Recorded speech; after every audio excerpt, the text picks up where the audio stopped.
નિઝરના દેવાડા ગામ ખાતે સ્મશાન ભૂમિની જમીન પર દબાણ કરી મકાન બનાવીને રહેતા મકાન માલિકોના વિરોધમાં મેદાને ઉતર્યા સમસ્ત ગ્રામજનો। સ્મશાન ભૂમિની જમીન ઉપર મકાન બનાવીને રહેતા મકાન માલિકોના વિરોધમાં નિઝર મામલતદાર કચેરીએ આપવામાં આવ્યું હતું આવેદનપત્ર।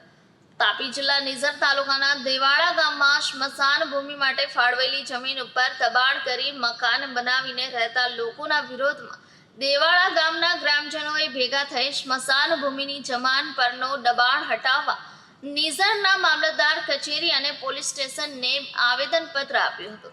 સ્મશાન ભૂમિની જમીન પર દબાણ કરી જોર જબરન કબજો જમાવી બેઠેલા ઇસમોને ગ્રામજનોએ દબાણ હટાવવા મુદ્દે વારંવાર રજૂઆત કરી હોવા છતાં પણ સામેવાળા માનવા તૈયાર નથી, જેથી આખરે ગ્રામજનોએ ત્રાસીને સામેવાળાની વિરોધમાં મજબૂરન દબાણ હટાવવા મુદ્દે આવેદનપત્ર આપવા માટે મજબૂર બન્યા। હવે આવનાર દિવસોમાં આ મુદ્દે તંત્ર દેવાડા ગામના ગ્રામજનોને ન્યાય અપાવશે કે કેમ એ જોવું જરૂરી બન્યું છે।